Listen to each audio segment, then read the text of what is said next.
99.3%가 3명 중에 1명이 필사즉생, 죽을 각오로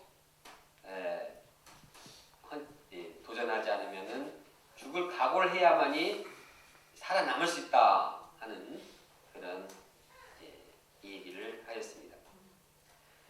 그러면 우리 각자에게 있어서 지난해는 어떠했고 또 새해에는 어떤 해가 될 것으로 예상하고 있습니까?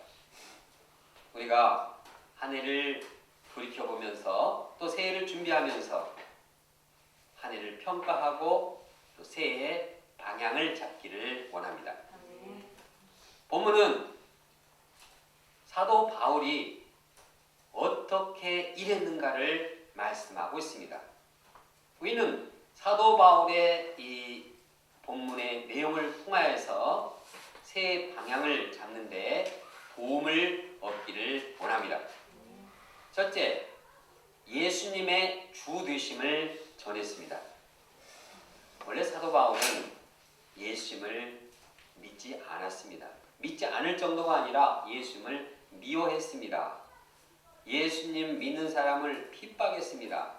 그는 영적으로 보면 싹이 아주 노란 사람이었습니다. 소망이 안 보였습니다. 그는 죄 가운데 살다가 죽을 수밖에 없는 그런 비천한 자였습니다. 그러나 주님께서 그를 불쌍히 여기셨습니다. 주님께서 그를 만나주시고 그의 모든 죄를 용서해 주셨습니다. 그에게 새 인생을 살게 도와주셨습니다. 뿐만 아니라 그에게 영광스러운 직분을 맡겨주셨습니다.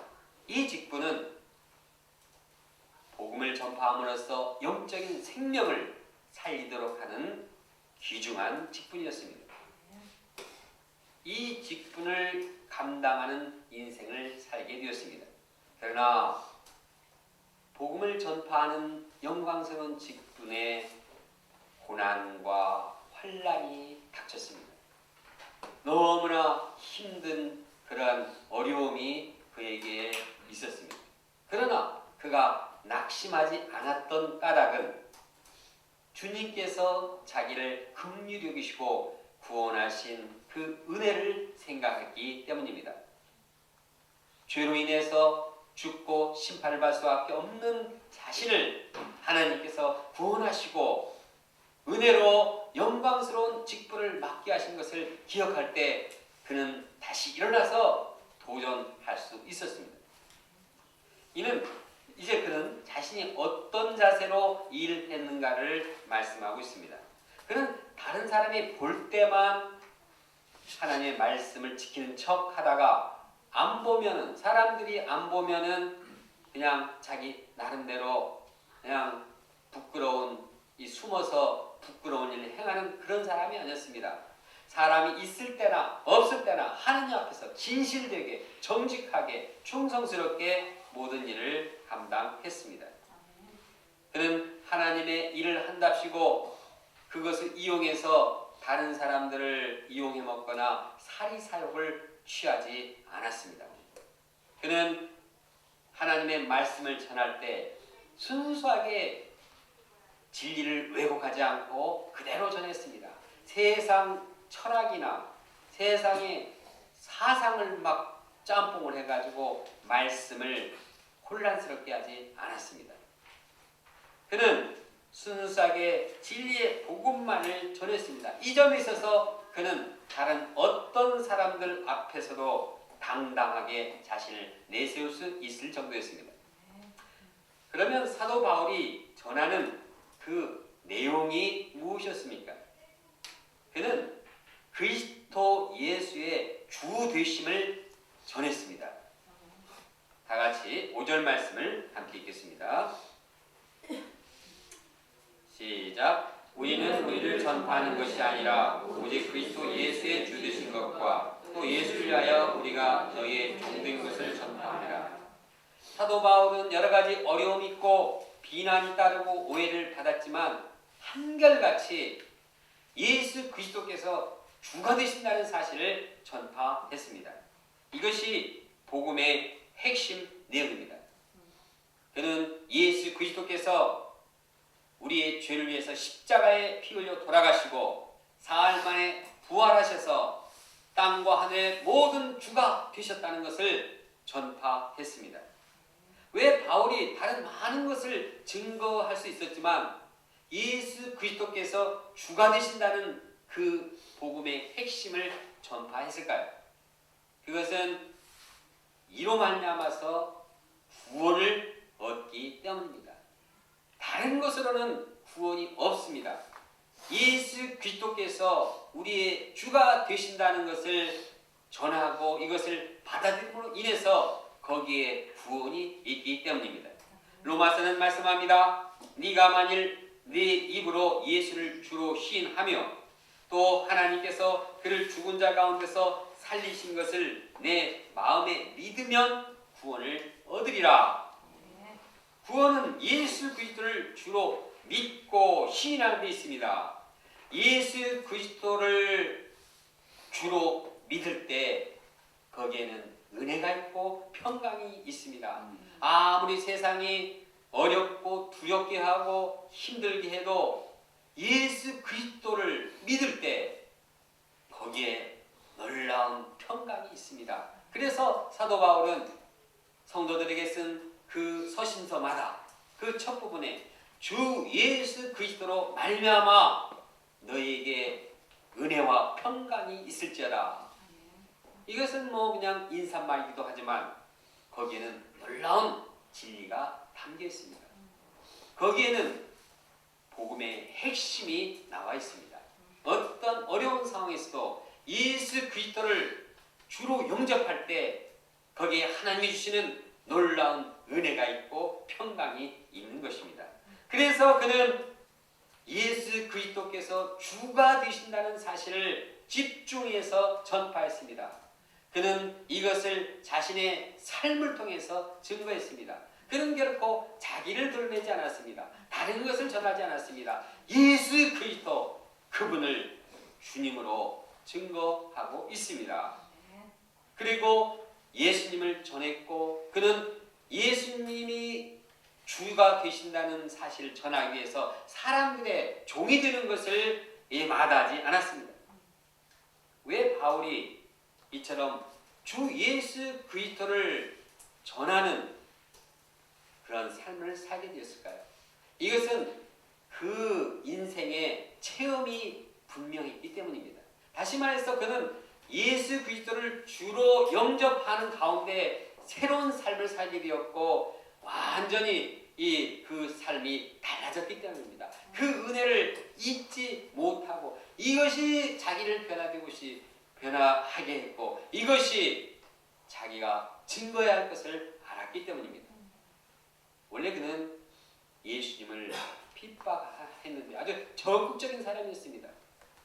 그는 예수님을 이제 핍박하는데 아주 앞장서서 핍박을 하던 자였습니다. 그래서 스데반을 돌로 예수님의 말씀을 전하는 이 스데반을 돌로 쳐 죽이는데 찬성 투표를 던진 자였습니다. 그리고 결국 스데반은 이로 말미암아서 죽게 되었습니다. 그것도 이제 만족하지 않아서 바울은 이제 예수님을 믿는 이 사람들을 죽이기 위해서 아주 그냥 잔당을 아주 뿌리 뽑기 위해서 다메섹으로 가게 되었습니다. 그가 다메섹에 가는 도중에 우연히 빛이 비쳤습니다. 그리고 부활하신 예수님께서 그에게 나타나셨습니다. 예수님은 말씀하셨습니다. 사울아 사울아. 바울의 옛날 이름이 사울입니다. 사울아 사울아 네가 어찌하여 나를 박해하느냐. 그가 예수님을 만났을 때 그의 영적인 눈이 떠졌습니다. 그는 새로운 빛의 세계에 살게 되었습니다. 그 마음에 환한 영적인 빛이 비치게 된 것입니다. 바울은 이것을 창조 때에 그 빛이 있으라는 그 말씀과 연결해서 이해했습니다. 창조의 하나님, 세상을 창조하실 때 하나님께서는 어두운 가운데 빛이 있으라 말씀하셨습니다. 그러자 그 빛이 어두움을 환하게 물리쳤고 이제 빛이 비추었습니다. 천지를 창조하시며 빛을 비추시던 바로 그 하나님이 그 하나님의 역사가 예수 그리스도께서 빛을 비춤으로 자신의 영혼을 완전히 새롭게 하셨다는 사실을 영접하게 되었습니다. 이처럼 그리스도를 통해서 그는 하나님의 빛을 덧입게 되었습니다. 그리스도의 빛은 하나님의 영광을 나타내는 바로 그 빛임을 깨달았습니다.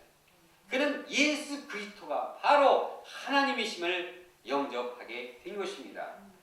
예수 그리스도를 주님으로 하나님으로 영접하고 그는 이 체험의 근거에서 이제는 예수 그리스도가 하나님이시오 예수 그리스도가 주님이시라는 사실을 증거했습니다.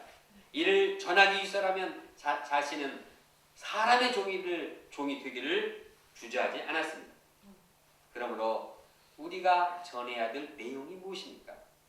그것은 예수 그리스도께서 우리의 주가 되신다는 사실입니다. 우리는 예수 그리스도를 통해서 주님을 영접하고 구원을 받았습니다. 구원을 체험했을 뿐만 아니라 이 예수 그리스도를 통해서 우리 영혼의 빛을 비추게 하셨습니다. 우리의 구원의 빛을 비추신 예수 그리스도, 우리에게 이제 이 하나님의 자녀로 삼으신 예수 그리스도, 우리를 영생으로 하나님 나라로 인도하신 예수 그리스도, 이분을 증거하는 것이 바로 우리의 전해야 할 내용인 것입니다. 우리가 전해야 할 내용은 사람이 아닙니다. 조직이 아니고 단체가 아닙니다. 사람이나 조직이나 단체는 구원할 힘이 없습니다. 하나님께서는 이러한 사람들을 사용하십니다. 그러므로 그 사람은 도구에 불과한 것입니다. 근원적으로 우리를 구원하시고 생명의 빛을 비추시는 분은 예수 그리스도 오직 한 분이십니다. 그러므로 우리의 전파해야 할 복음의 핵심은 예수 그리스도를 증거하는 것입니다. 우리에게 생명의 빛을 비추신 분 바로 예수 그리스도, 그분을 전하는 우리 동역자들이 되기를 원합니다. 아직 우리 중에 예비 신자가 있다고 하면 다른 많은 이러한 말도 듣겠지만 핵심적으로 먼저 예수 그리스도께서 주님이 되심을 영접하기를 원합니다. 예수님은 우리를 죄에서 구원하기 위해서 십자가에 피 흘려 돌아가셨고, 예수님은 사흘 만에 죽음 가운데서 부활하셔서 모든 죽은 권세를 파하시고 부활의 구세주로 이 땅에 오셨습니다. 우리가 예수님의 십자가의 죽으심과 부활하신 그 주님을 영접함으로 새 인생을 살고 예수 그리스도를 증거하는 삶을 살기를 간절히 원합니다. 둘째, 보배를 닮은 질그스로 살았습니다. 바울은 그 마음속에 그 빛이 임한 것을 생각할 때 그 빛은 보배와 같았습니다. 보배는 귀중한 것입니다. 당시에 그 보배는 자기 전 재산을 다 투자해가지고 이 살 만큼 가장 고귀한 그 보배를 말하는 것입니다. 그리고 그 보배가 자신과 어떠한 관계가 있는지를 7절에서 말씀하고 있습니다. 7절을 함께 읽어보겠습니다.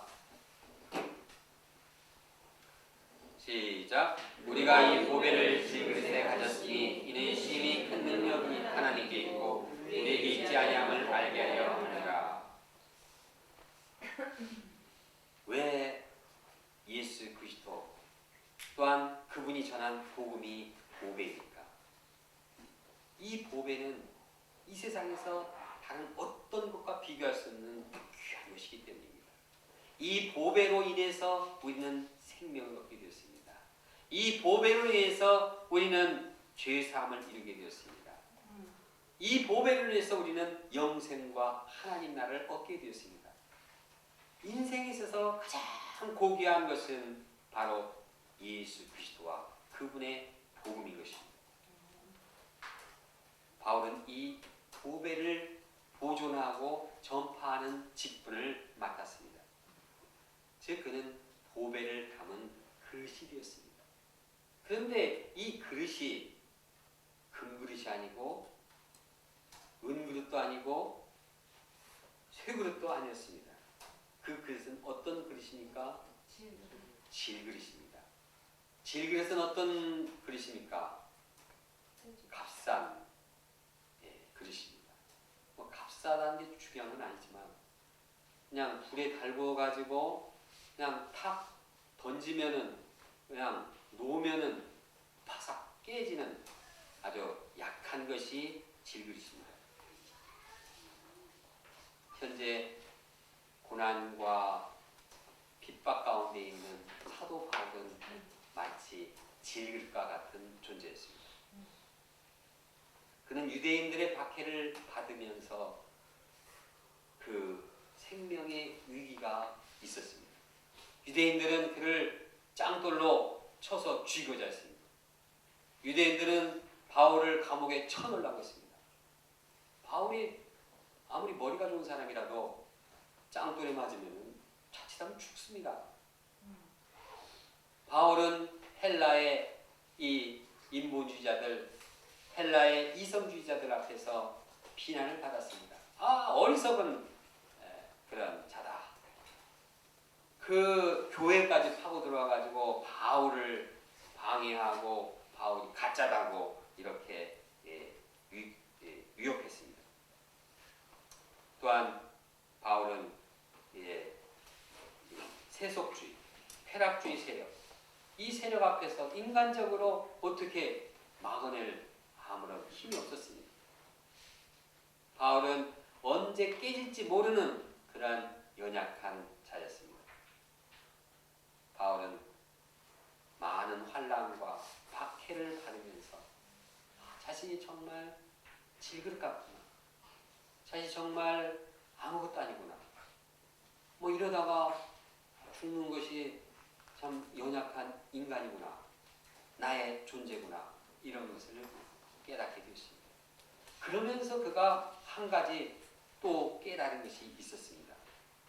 왜 하나님께서 금그릇이나 참 은그릇으로 깨지지 않는 쇠그릇으로 이 보배를 담지 않고 왜 이 연약하고 깨지기 쉬운 이 질그릇으로 왜 그 보관하게 하셨을까? 이 질그릇과 같은 나를 통해서 보배를 담게 하셨을까? 사도 바울은 그 사실이 오직 하나님의 큰 능력이 하나님께 있음을 나타나게 하신다는 사실을 깨닫게 되었습니다. 7절 뒷부분에 보면 이는 심히 큰 능력이 하나님께 있고 우리에게 있지 아니함을 알게 하려 함이라. 질그릇과 같은 연약한 그 바울에게 구원의 능력이 없다는 사실은 자명합니다. 누가 봐도 저렇게 좀 연약한 사람에게 무슨 구원의 능력이 있을까? 그리고 그것은 바로 보배이신 예수 그리스도.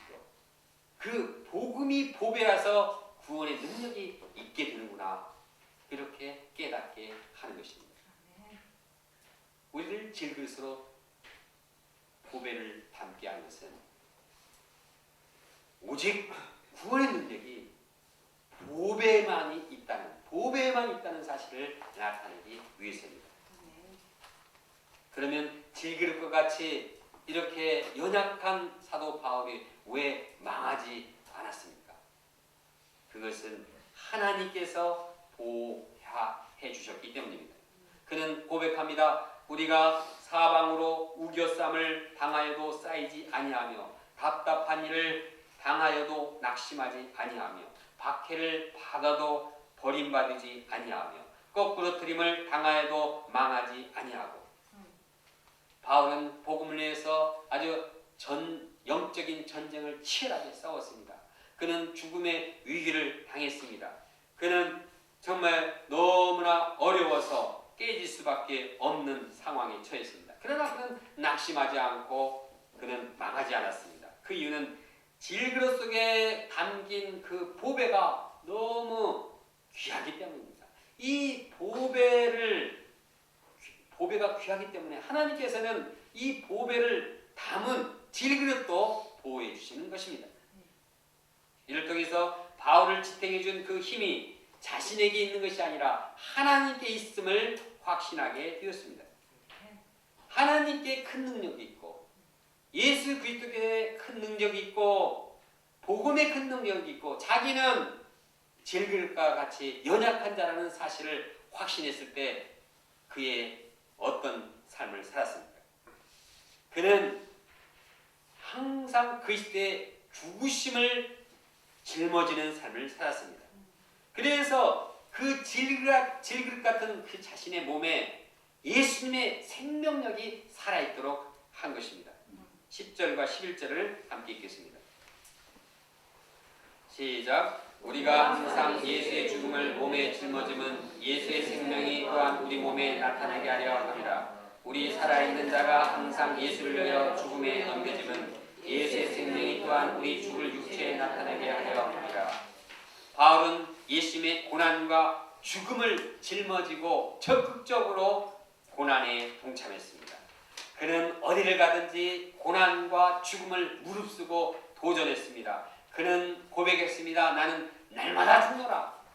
그는 이 맹수들과 싸워 이 죽음을 걸고 복음을 증거했습니다. 바울이 이처럼 예수 그리스도의 고난과 죽으심을 몸에 짊어진 이유는 예수님의 생명이 그 몸에서 나타나게 하기 위함입니다. 바울은 예수님의 죽음과 부활을 말로만이 아니라 그 삶을 통해서 나타내고 있습니다. 바울이 고난과 죽음을 짊어졌을 때 그 결과 성도들에게 어떤 일이 일어났습니까? 12절에 보면 그런즉 사망은 우리 안에서 역사하고 생명은 너희 안에서 역사하느니라. 바울이 날마다 죽음의 고난 속에서 살았을 때 성도들의 마음에 그리스도의 생명이 살아났습니다.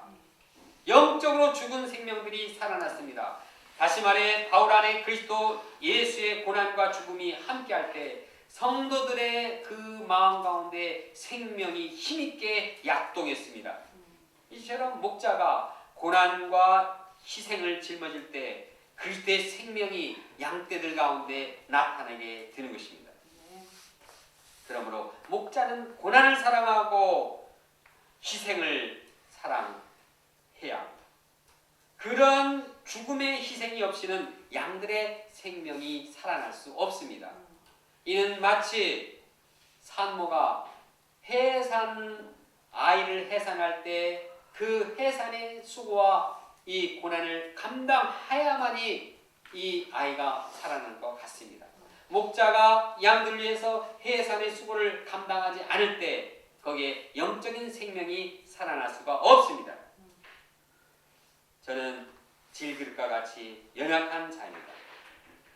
도전자 한 명이 힘들어지는 것을 보면 아니 한마디 말만 잘못 하면 그냥 상처를 받아가지고 그냥 마음이 아주 힘들어집니다.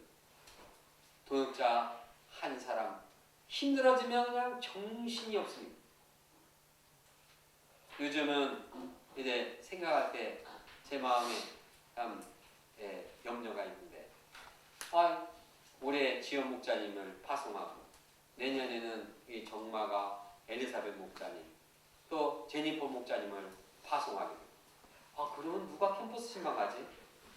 누가 양들을 섬기지? 그러나 이것은 질그릇인 사람을 의지하는 것입니다. 제가 질그릇과 같은 나를 의지하지 않고 보배이신 예수 그리스도와 그 복음을 의지하기를 원합니다. 이 귀한 보배 예수 그리스도와 그 복음이 우리와 함께 있기 때문에 예수님께서는 우리를 보호하실 것입니다. 제가 해야 할 일은 그리스도의 죽음과 그리스도의 고난을 짊어짐으로써 예수님의 생명이 내 안에서 살아나도록 하는 것입니다. 저를 포함한 우리 목자님들이 예수님의 고난과 희생을 동참함으로써 예수님의 생명이 우리 안에서 역사하기를 원합니다.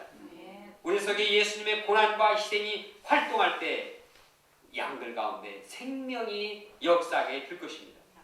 특히 우리가 기도와 말씀을 전하는 데 따르는 고난을 적극적으로 감당하기를 원합니다. 예수 그리스도의 고난과 죽으심에 동참하는 마음으로 새벽에 일어나기를 원합니다. 그리고 기도하기 원합니다. 하루하루 그냥 양들은 양이고 나는 나가 아니라 어찌하든지 이 양들에게 말씀을 주야겠다. 내가 이 말씀을 주지 않으면 영적으로 죽는다. 내 아이에게 밥을 먹이지 않으면 이 아기가 죽는다. 생명을 걸고 양들에게 말씀을 주고자 이렇게 고난을 지고자 할 때 주님께서 그 가운데 생명의 역사를 이루실 것입니다. 새해 우리에게 영적인 소망은 우리가 예수 그리스도의 고난과 죽음을 몸에 짊어짐으로써 우리 가운데 예수님의 생명이 충만히 나타나는 것입니다. 보배가 있습니다. 새해 이 보배가 생명력을 얻기 위해서는 우리 질그릇과 같은 우리의 심령에 그리스도의 고난과 죽으심이 살아서 양들을 생명이 충만하게 하는 것입니다. 셋째, 속사람이 날로 새로워졌습니다. 사도 바울은 이처럼 고난과 죽음을 마음에 영접하고 실제적으로 고난의 환난의 삶을 살았습니다. 항상 그에게는 고난이 떠나지 않았습니다. 그런데 이런 고난과 환난 속에 살면서 그는 어떤 자세를 가지고 이러한 고난과 환난을 감당했습니까? 우리가 이것을 배움으로써 우리가 고난과 환난일 때 이를 어떻게 극복해야 할 것인지 배우기 원합니다. 첫째로 그는 환난 중에서 구원의 하나님을 믿었습니다. 환난이 있지만 반드시 하나님께서 구원하실 것을 믿었습니다. 이를 설명하기 위해서 그는 시편을 인용하고 있습니다.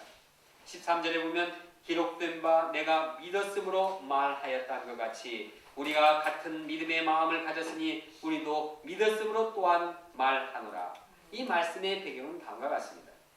시편 저자는 큰 환난을 당했습니다. 너무 큰 환난을 당해서 이제는 죽을 수밖에 없는 그러한 위기에 처했습니다. 그러나 그는 절망하지 않았고 오히려 하나님을 믿고 하나님을 믿음으로 기도했습니다. 하나님을 붙들고 기도했습니다. 그때 하나님께서는 그 믿음의 기도를 받으시고 그를 구원해 주셨습니다.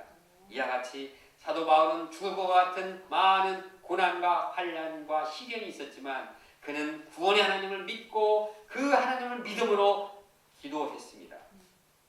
더 나아가서 사도 바울은 죽은 자를 살리시는 하나님을 믿었습니다. 하나님께서 다시 그를 살리시고 부활의 영광에 들어가게 하실 것을 믿었습니다. 결국 바울은 자신의 헌신과 희생을 통해서 성도들이 감사함으로써 하나님께 영광 돌리게 될 것을 확신했습니다. 사도 바울처럼 우리도 고난과 환난 가운데 아이고 죽겠다, 아이고 어떻게 하냐 이렇게 정말 힘들어 죽겠다고 타령하지 않고 우리를 구원하실 하나님, 우리를 부활의 영광으로 인도하실 하나님을 믿고 모든 어려움을 극복하는 종들이 되기를 원합니다. 둘째로 바울은 환난과 고통 속에서도 속사람을 새롭게 했습니다. 16절에 16절 한번 같이 읽어보겠습니다. 시작. 그러므로 우리가 낙심하지 않았느니 우리의 겉사람은 낡아지나 우리의 속사람은 날로 새로워지리라.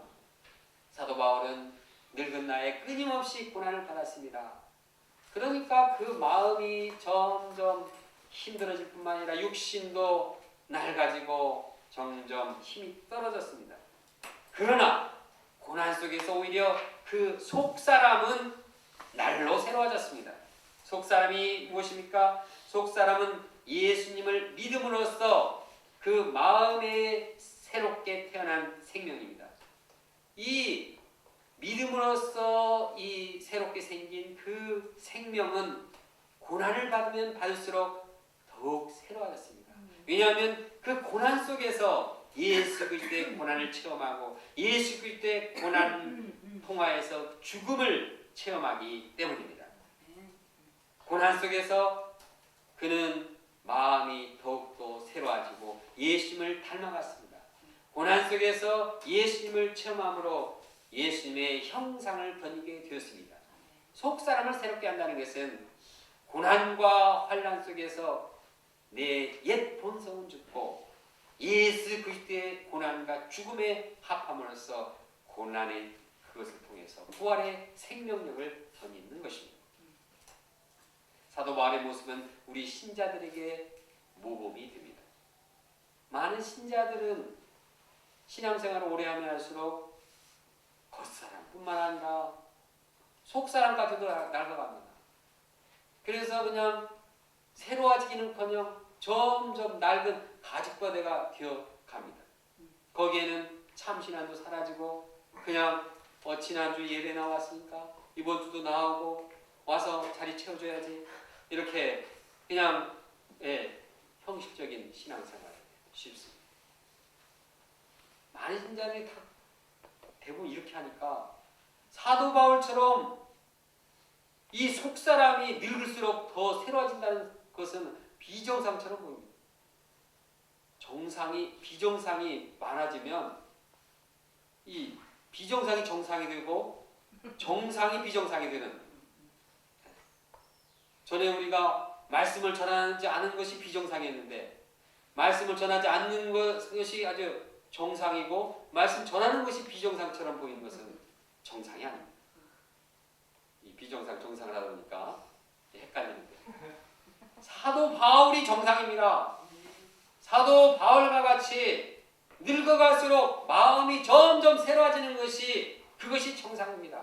우리도 신앙생활하면서 이렇게 세월이 갈수록 점점 속사람이 새로워지고 점점 예수 그리스도의 영으로 예수 그리스도의 형상으로 점점 변화되는 것이 정상인 것입니다. 그러므로 우리는 매일 매 순간 기도와 말씀으로 우리의 죄악된 모든 더러운 것을 제거해야 합니다. 죄악의 암덩어리를 꺼내서 다 버려야 합니다. 그리고 우리 마음을 예수 그리스도의 영으로 채워야 하는 것입니다. 셋째로 미래에 있을 크고 영원한 영광을 바라보면서 현재의 고난을 극복했습니다. 17절, 18절도 함께 읽겠습니다. 시작. 우리가 잠시 받는 환난에 경한 것이 지극히 크고 영원한 영광에 중한 것을 우리에게 이르게 하니 우리가 주목하는 것은 보이는 것이 아니요 보이지 않는 것이니 보이는 것은 잠깐이요 보이지 않는 것은 영원합니다. 바울이 당한 환난과 이 고난은 가볍지 않습니다.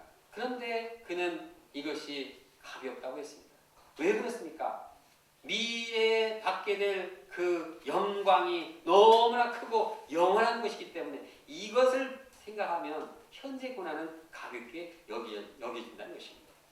우리가 받을 미래에 하나님 주실 영광과 이 영광은 너무나 크고 또 영원한 것이라서 현재 환난은 가벼운 것입니다.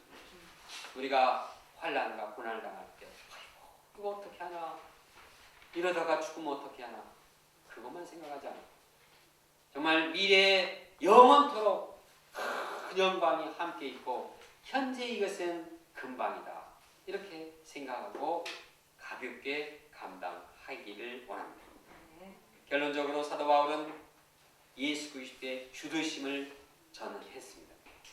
그런데 그가 복음을 위해서 고난과 핍박으로 인해서 그는 질그릇과까지 되었습니다. 자신의 질그릇과 같은 그러한 이 연약한 자를 하나님께서 보호해주신 것을 믿었습니다. 하나님께서 보호해주신 것을 믿으니까 이제는 자신이 예수 그리스도의 고난과 죽음에 동참해서 그 질그릇과 같은 자신의 몸에서 예수 그리스도의 생명력이 나타나게 한 것입니다.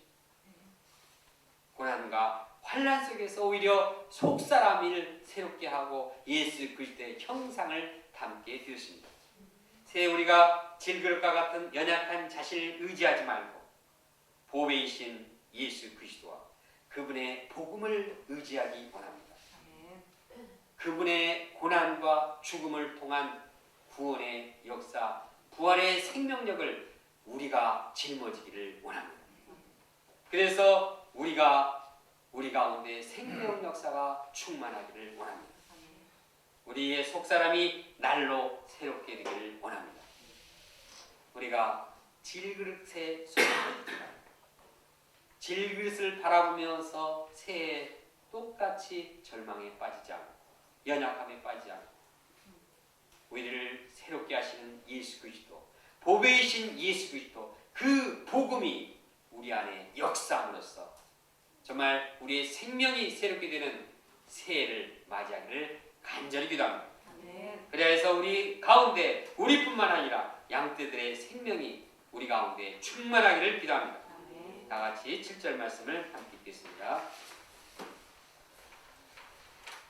시작. 우리가 이 보배를 질그릇에 가졌으니 이는 심히 큰 능력은 하나님께 있고 우리에게 있지 아니함을 알게 하려 함이라. 기도하겠습니다. 감사하신 하나님 아버지, 아마 여러 가지로 우리에게 어려움이 있습니다. 경제적으로나 또한 이제 학문이나 직장생활에 감당해야 할 많은 일들이 있습니다. 다른 무엇보다도 우리가 영적으로 생명 역사 이루는데 하나님 아버지 저희들에게 여러 가지 어려움도 있습니다. 이러한 가운데서 저희들이 분명히 해야 할 일이 무엇인가를 깨닫게 되었습니다. 그것은 예수 그리스도께서 주님이신 것을 영접하고 증거하는 것입니다. 또한 질그릇과 같은 우리를 보호하신 주님을 확신하고 우리가 예수님의 죽으심을 몸에 짊어지고 우리 안에 예수님의 생명이 나타나게 하는 것입니다. 예수 그리스도께서 함께 하심으로 우리가 매일매일 속사람을 새롭게 하고 예수 그리스도의 형상을 닮아가는 자 되기를 간절히 원합니다.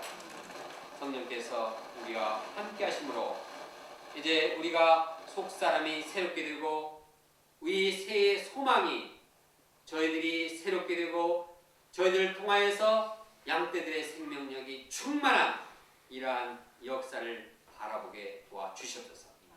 성령께서 우리 각 동역자님들 심령 가운데 은혜를 베푸시고 새해는 예수 그리스도의 생명력이 그 마음 충만하기를 원합니다. 또한 아직 예수를 영접하지 못한 분들의 심령 가운데 예수 그리스도를 주로 영접함으로 그 심령의 영생의 은혜와 하나님 나라의 축복과 또한 죄사함의 은혜로 새롭게 하여 주실 것을 간절히 기도합니다. 예수의 이름으로 기도합니다. 아멘.